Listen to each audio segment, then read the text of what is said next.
Assalamualaikum warahmatullahi wabarakatuh.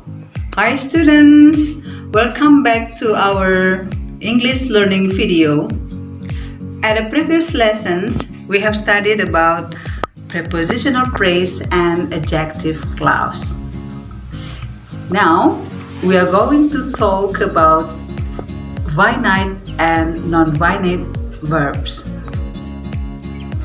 Some of you may be familiar with this word, but some are of course not. Finite verbs have a definite relation with the subject or noun. They are used in present and past tense. They can be indicated passive or active, and also number singular and plural. Example in present tense, she walks home. The word walks is the verb, the finite verb. And she as a function as pronoun or subject. The example of past tense, she walked home. The word works we change into worked, it indicates past tense, and the pronoun is she.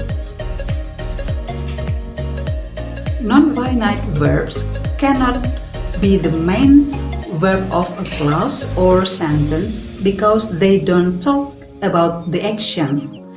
They don't indicate any tense. They are used as nouns, adverb, and adjective. Non-finite can be in three forms such as gerund, to infinitive, and participles. Okay, you can see the following explanation. Bentuk finite verb berdasarkan tenses, person, dan number. Berdasar agreement dan contoh kalimat. Untuk present, Fitri drinks a coffee. Untuk past tense, Fitri drank a coffee.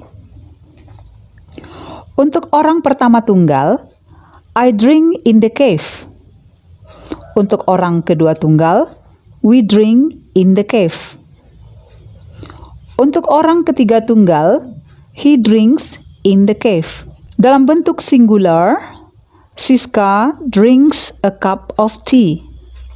Dalam bentuk plural, Siska and I drink a cup of tea.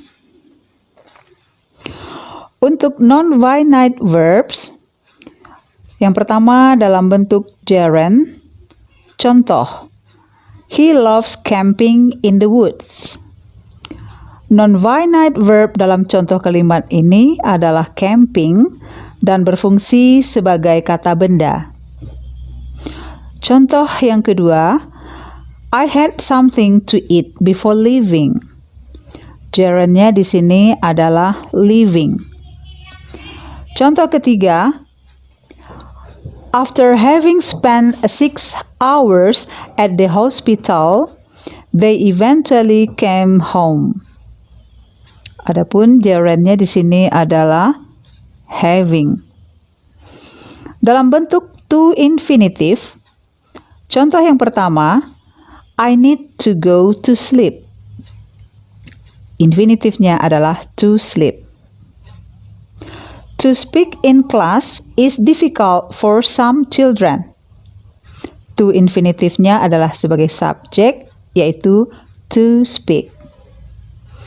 Contoh yang ketiga, I come to the Bromo Mountain to enjoy the sunrise. To infinitifnya adalah to enjoy setelah kata Bromo Mountain. Contoh yang keempat, to get the ticket for the concert is very easy. To infinitifnya ada di awal, yaitu sebagai subjek kata to get. Selanjutnya adalah bentuk participles yang terbagi pula menjadi present participle form, past participle form, dan perfect participle form. Untuk present participle form, contohnya adalah yang pertama, the sleeping dog caused a delay. Present participle-nya adalah sleeping. Yang kedua, the sobbing child held his injured knee. Present participle-nya adalah sobbing. Yang ketiga, I saw the boy crossing the road. Present participle-nya adalah crossing.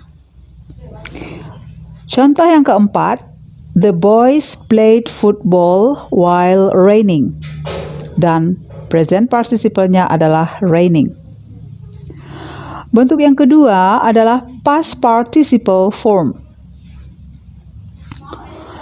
Contoh yang pertama, excited about dinner, Harry ran the whole way home. Past participle-nya ada di awal, yaitu kata excited. Contoh yang kedua, the boy had a broken arm. Past participle-nya adalah broken, sebelum kata benda arm.